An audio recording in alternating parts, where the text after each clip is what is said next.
त्यानंतर धात्री माझ्या कक्षात कधी आलीच नाही. आपल्या राजकुमारीला विष आणून देण्याचं धैर्य तिच्या म्हाताऱ्या काळजात नव्हतं.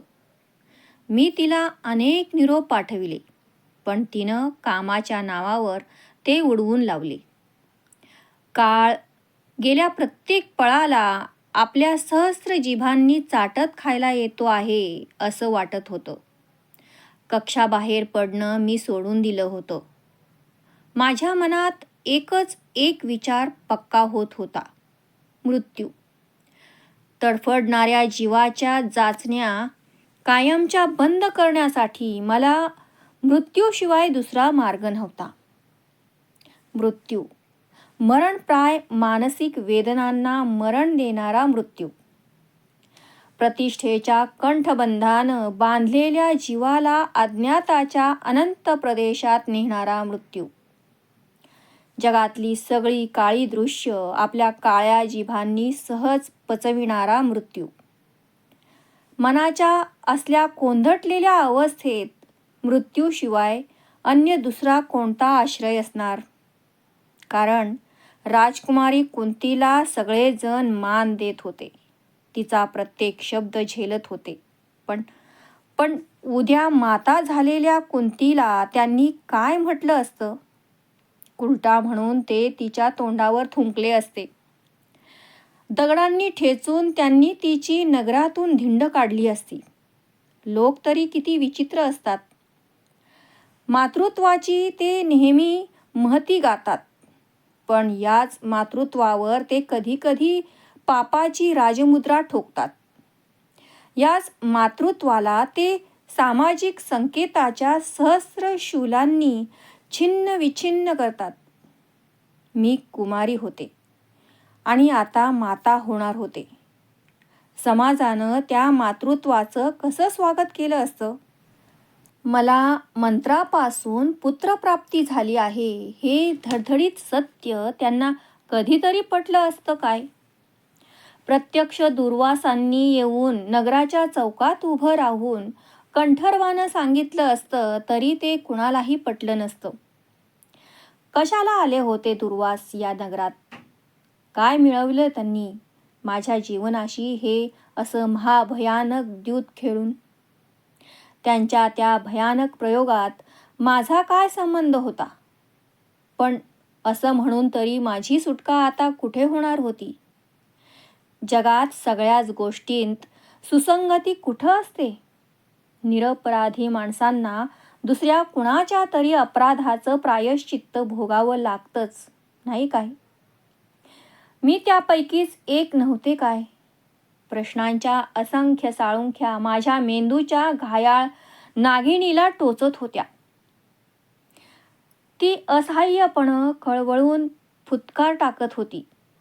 मृत्यू, मृत्यू. मी ताडकन उठले आणि जोरात एक टाळी वाजवली. एक दासी तत्परतेनं आत आली.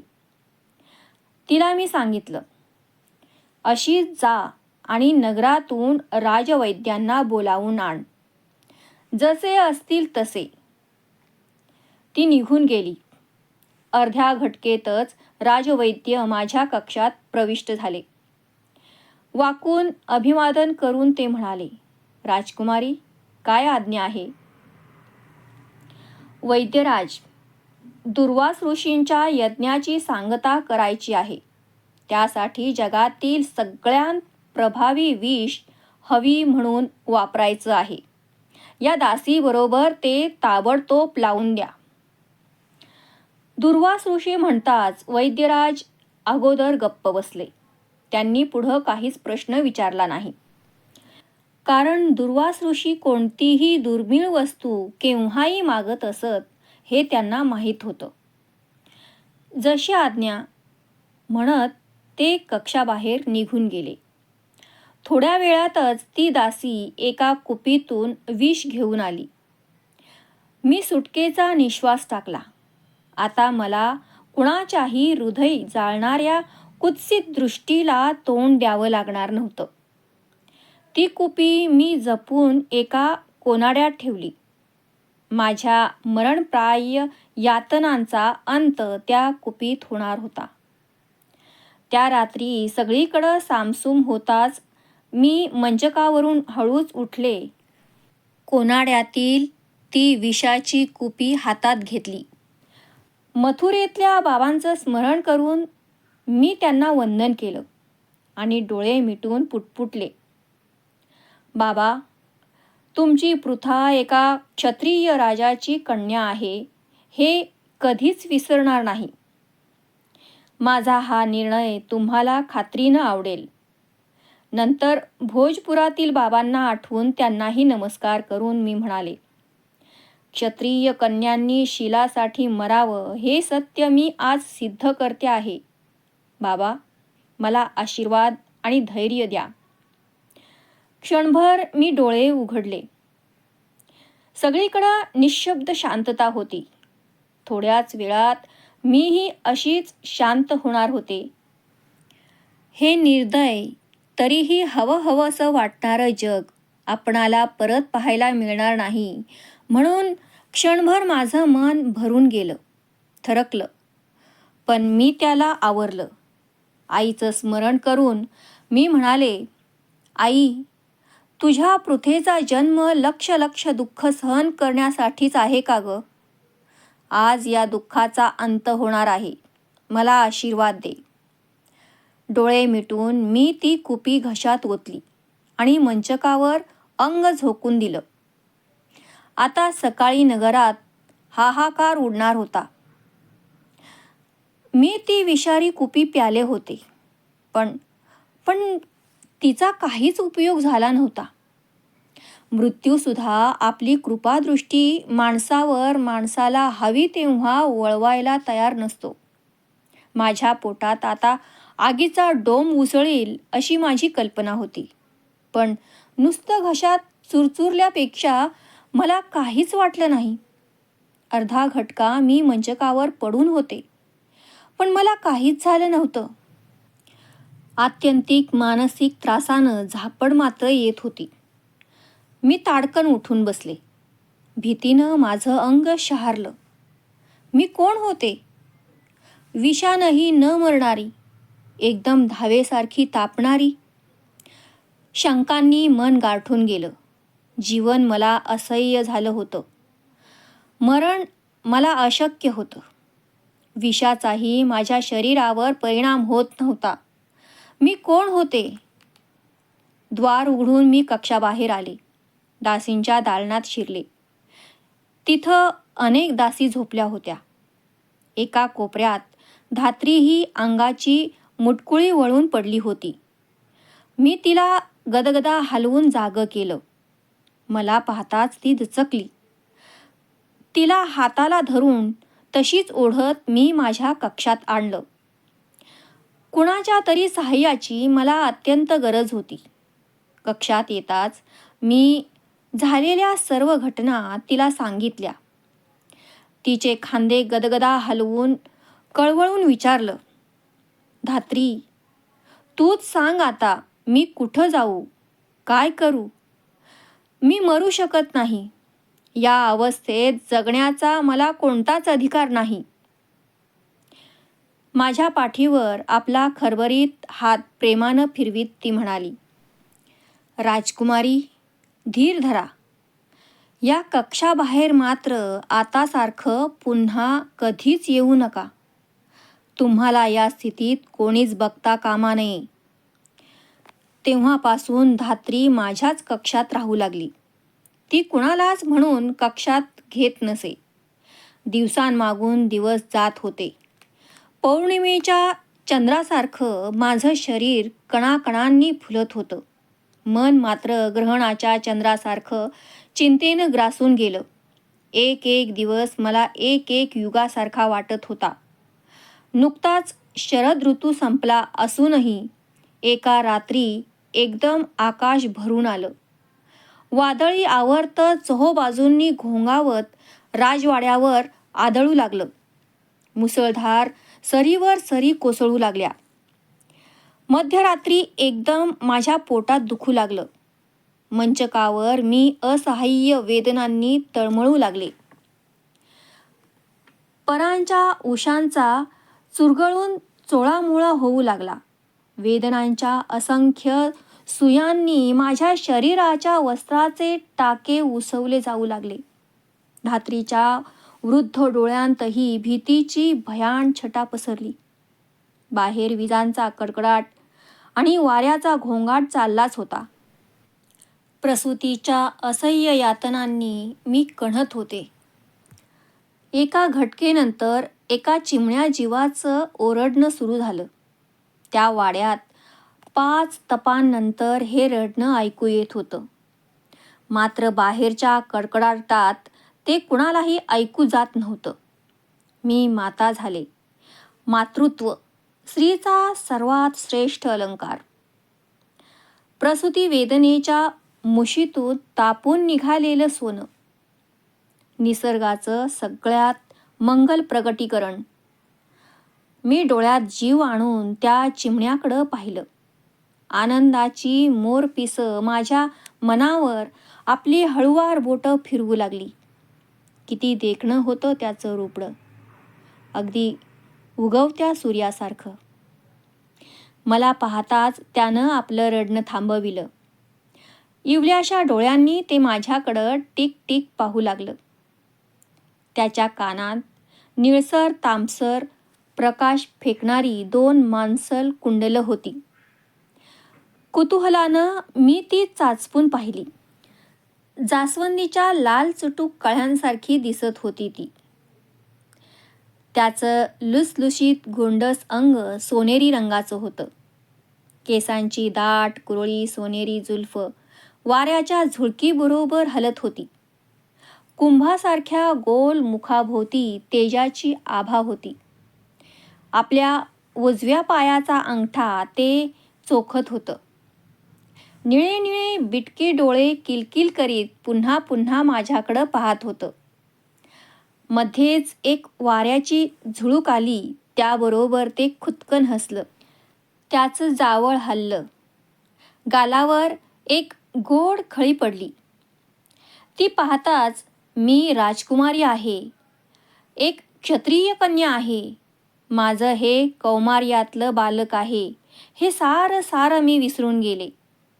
धात्रीच्या हातातून मी त्याला ओढून घेतलं आवेगानं आणि त्याचे पटापट मुके घेतले. माझा स्पर्श होताच ते मला बिलगलं. माझ्या अंगावर धन्यतेचे रोमांच उभे राहिले. मातृत्व हीच स्त्रीची मुक्ती असते असं क्षणभर वाटलं. त्याच्या मांसल स्पर्शानं मला पान्हा फुटला. त्याला पाजावं म्हणून मी मांडीवर घेतलं. पदराखाली त्याला झाकताच धात्रीनं माझा हात धरला. ती दबक्या आवाजात माझ्या कानात म्हणाली, राजकुमारी, वेळ थोडा आहे. हा विजांचा कडकडाट चालू आहे तोपर्यंतच आपण बाहेर पडलं पाहिजे. कुठं आणि कशाला? मी घाबरून विचारलं. याला घेऊन तुम्हाला कधीच जगता येणार नाही. म्हणून काय करायचं? याला तुम्ही टाकलं पाहिजे. काय म्हणतेस तू धात्री?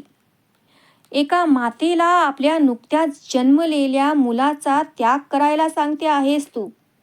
अगं, त्याच्याकडं पहा. या निष्पाप जीवानं कोणता केला आहे अपराध? राजकुमारी, मला हे सगळं पटतंय, पण नगरातल्या लोकांना तुम्ही हे पटवून द्याल का? नाही धात्री, मी प्राण गेला तरी याला सोडणार नाही. मी कुणाची राजकुमारी नाही, कुणाची कन्या नाही. मी माझ्या या छकुल्याची माता आहे. मी केवळ एक माता आहे. राजकुमारी, पुत्रजन्माच्या आनंदातिशयानं भारावून जाऊ नका. उद्या महाराजांना हे कळलं तर काय होईल मला सांगवत नाही. कदाचित काय? ते तुम्हाला वाड्याबाहेर घालवतील. लोक तुम्हाला कुलटा कलंकिनी म्हणून बोचवून खातील. मथुरेचं द्वार सुद्धा तुमच्यासाठी कधीही उघडलं जाणार नाही. मग मी काय करू धात्री? मी कुठं जाऊ? मी आगतिकतेनं मुसमुसू लागले. राजकुमारी, धीर धरा. याचा त्याग करण्याशिवाय तुम्हाला गत्यंतर नाही, त्याच्या आणि तुमच्या दोघांच्याही हितासाठी. त्याग कसा करू? माता असून हत्यारी होऊ? लवकर आटपा. याचं रडणं कुणी ऐकलं नाही तोपर्यंत आपण वाड्याबाहेर पडलं पाहिजे. धात्री, किती निर्दय आहेस ग तू. एका मातेला तू मुलाचा गळा घोटायला सांगते आहेस. तिची मला घृणा वाटली. राजकुमारी, मला एका राजकुमारीचा गळा वाचवायचा आहे. तुम्हाला एवढं वाईट वाटत असेल तर बसा विचार करीत. मी चालले. पण एकदा हे महाराजांनी बघितलं तर. ती बाहेर जाऊ लागली. माझं मन प्रेम आणि व्यवहार, कर्तव्य आणि भावना, वास्तवता आणि ममता या द्वंद्वात सापडलं. काय करावं? त्या मुलाला घेऊन एकट्यानंच कुठंतरी दूर निघून जावं असं मला क्षणभर वाटलं. पण मी कुठं जाणार होते? कुणी मला आश्रय दिला असता? जगाच्या प्रलयात एक स्त्री लहान मुलाला घेऊन कुठं वणवण फिरणार होती? आणि तशी ती फिरली असती तरी तिच्या सुरक्षिततेचं काय? आपल्या लहानग्याचा त्याग तरी ती कसा करणार होती? कोणत्या हातांनी ती त्याला दूर लोटणार होती? समाज, कसल्या माणसांनी भरला आहे हा समाज. कुणी त्याला हे सर्वाधिकार दिले? हे अधिकार म्हणजे वास्तवतेच्या पाठीवरचं बाणगुळच नाही काय? तो ज्याला पाप पाप म्हणतो ती त्याची पापाची आणि पुण्याची कल्पना सोयीची नाही काय? आजपर्यंत किती अबलांनी निर्दय अशा या समाजाच्या संकेतांनी उरीसफोड केल्यामुळं विहिरींचे आणि नद्यांचे तळ गाठले असतील. मी सुद्धा तेच करावं काय? पण छे, या मुलाचं रूप असामान्य आहे. हे जगलं पाहिजे. कसंही का होईना हे वाचलंच पाहिजे. काय करावं? काय करावं? मी धात्रीला हाक मारली. धात्री, जाऊ नकोस ग, नाहीतर मी इथं मूर्छित होईन. मी शारीरिक आणि मानसिक कोंडीनं घुसमटू लागले. ती परत आली आणि माझ्या पाठीवरून हात फिरवून म्हणाली, राजकुमारी, क्षत्रिय कन्येला शोभेल असा हा एकच निर्णय आहे. आणा त्याला इकडं. तिनं पुढं होत त्याला माझ्या मांडीवरून ओढून घेतलं. आपल्या चिमुरड्या मुठीत त्यानं माझा पदर घट्ट पकडला होता. तिनं तो कठोरपणे सोडविला. माझं मन आक्रंदू लागलं. त्याला घेऊन ती बाहेर गेली. थोड्या वेळातच खांद्यावर एक लाकडी पेटिका घेऊन ती परत माझ्या कक्षात आली. मंचकावर तिनं ती ठेवली. तिच्या हातात मूल नव्हतं. मी घाबरून तिला विचारलं, बाळाला कुठं ठेवलंस धात्री? उत्तर देण्याऐवजी तिनं पेटिकेचं झाकण उघडलं. बाळ त्यात एका मऊ शय्येवर निर्धास्तपणे झोपलं होतं. त्याच्या भोवती अनेक प्रकारचे बहुमोल अलंकार तिनं पसरले होते. पण त्या सर्वांना लाजवील असा त्याचा रंग होता. पेटिकेच्या फटी मऊ मेणानं बुजविल्या होत्या. वरच्या झाकणाला एक लहान छिद्र होतं. पण तिनं त्याला त्या पेटिकेत का ठेवलं होतं? घाबरून मी तिला विचारलं, धात्री, त्याला पेटिकेत कशाला ठेवलंस? काय काय करणार आहेस तू आज? राजकुमारी, ही पेटिका उघडण्यापूर्वी अश्वनदीच्या कुशीत गेली पाहिजे. तिच्याशिवाय याला जवळ करण्याइतकं जगात कुणाचंही मन आज मोठं नाही. धात्री, धात्री, मी राजकुमारी आहे की डोंबीण? तुला मुलाचं प्रेम जाणायला शिकवायला तो देव विसरला की काय? राजकुमारी, या वाड्यावर माझी 8 मुलं सेवक म्हणून खपतायत. मन दुबळं करू नका, आटपा लवकर. तिचे शब्द बाणासारखे माझ्या काळजात घुसत होते. पण सकाळी माझं भवितव्य काय होतं? राजवाडा की उकिरडा? यज्ञाचा पशु बळी देण्यापूर्वी करकचून बांधतात तसं माझं मन उलटसुलट विचारांच्या दोरांनी करकचून आवळलं गेलं. बाळाला उचलावं आणि त्या धात्रीला लाथ मारून सरळ वाट फुटेल तिकडं निघून जावं असं वाटत होतं. पण तिचा तरी काय दोष होता? आपल्या राजकुमारीसाठी एक स्त्री असूनही ती किती मोठं धाडस करीत होती. हे सगळं करताना तिला काय आनंद वाटत होता? मग दोष कुणाचा होता? माझा? दुर्वासांचा? त्या जन्माला येणाऱ्या अजाण बालकाचा की मानवांना घोड्यासारखं पिटाळणाऱ्या काळाचा? परिस्थितीचा? समाजाचा? कठोर सामाजिक संकेतांचा? कुणाचा? माझं डोकं विचार करून करून तडकणार की काय असं मला वाटू लागलं. माझ्या असहाय्य जीवनाची मला अत्यंत चीड आली. आज दैव एका राजकुमारीला अबला ठरवणार की काय? आज परिस्थिती मातेला मारेकरीन ठरविणार की काय? असहाय्यपणे मी माझं मस्तक कक्षाच्या भित्तीवर धडाधड आपटू लागले. माझ्या मस्तकातून रक्ताची एक चिळकांडी उडाली. धात्रीनं पुढं होऊन निकरानं मला मागं खेचलं. आपल्या अंशुकानं माझं मस्तक पुशीत ती म्हणाली, राजकुमारी, हे रक्त भित्ती रंगविण्यासाठी नाही. या रक्तातून वीर निर्माण झाले पाहिजेत. या रक्ताची शपथ आहे तुम्हाला. आता एकही शब्द न बोलता धैर्यानं माझ्याबरोबर चला कशा. तोंडात पदराचा बोळा कोंबून मी स्फुंदू लागले. धात्रीनं पेटिका उचलली. ती पुढं चालू लागली. सगळा वाडा पहाटेची साखर झोप घेत होता. बाहेरचं वादळ आता थांबलं होतं. ती भुयाराच्या दालनापाशी आली. दगडी खुंटाळी तिनं उजवीकडं फिरविली. भुयाराचं द्वार एकदम उघडलं गेलं. तिनं पायदंड्या उतरायला सुरुवात केली. मला त्या दिवशी त्या भुयारात धडपडलेल्या पाकोळीची आठवण आली. माझं मन आक्रंदू लागलं. आयुष्य म्हणजे एक भयाण भुयार आहे. आयुष्य म्हणजे एक भयाण भुयार आहे. मलाही आज त्या भुयाराची वाट धरावी लागली आहे. राजस्त्रियांच्या संरक्षणासाठी ठेवलेलं भुयार. आज मी माझ्या संरक्षणासाठी त्याचा वापर करीत होते. पण किती वेगळ्या अर्थानं, किती भयानक कठोर अर्थानं. आम्ही भुयारातून अश्वनदीवर आलो.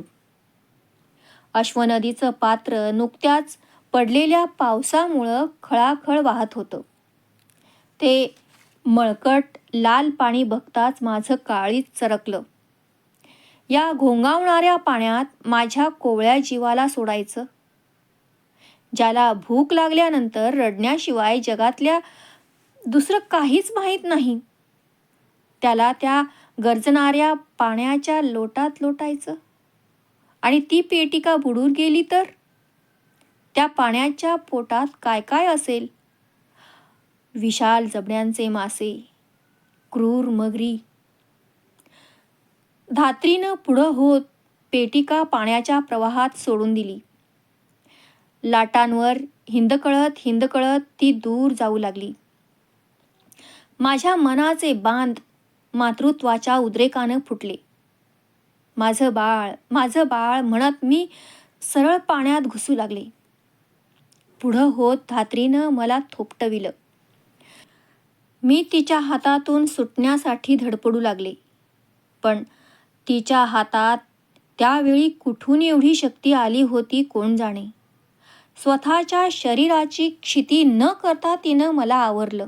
घट्ट मिठी मारून घोरपडीसारखी ती मला चिकटली. पेटिका हेलकावत दूर निघून गेली. घायाळ होऊन धात्रीच्या खांद्यावर मान टाकून मी स्फुंदू लागले. ती माझी पाठ थोपटत होती. सावरून तिनं मला वाड्यात नेण्यासाठी पुढं पाऊल टाकलं. नदी किनाऱ्यावर एक शुभ्र गाय वासरासह पाणी पीत होती. ते बघताच मी डोळे मिटून घेतले. ते वात्सल्य माझं हृदय पोखरू लागलं. आज मातृत्वानं परिस्थितीपुढं हात टेकले होते. आज कुंतीच्या जीवनाला नित्य पोखरणारं एक शाश्वत सत्य तयार झालं होतं. आजपासून कुंती जिवंत मरण जगणार होती. कक्षात येताच मी मंचकावर माझं शरीर झोकून दिलं. अत्यंत क्षीण आवाजात मी धात्रीला सांगितलं, नगरातील चांगल्या कोळ्याला बोलावून आण आणि ती पेटिका कुणाला सापडते याचा शोध करायला सांग. मला एकटीला सोडून तू आता ताबडतोब इथून जा. चालती हो. मला एकांत पाहिजे. माझं मुख मी परांच्या उशीत खुपसलं. उबदार असूनही त्या उशीचा स्पर्श मला थंडगार वाटू लागला. अश्वनदीच्या लाटांसारखा हमसून हमसून क्रंदताना मला गौप्यस्फोटाच्या भीतीनं कंठातून आवाजही काढता येईना. माझ्या घुसमटलेल्या श्वासात निरागस पृथा टाचा घासून तडफडू लागली. पावसाच्या वर्षावामुळं राजवाड्याभोवतीच्या कदंब वृक्षावरचे रातकिडे दिवस असूनही अधकपणं ओरडत होते, चित्कारत होते. किर किर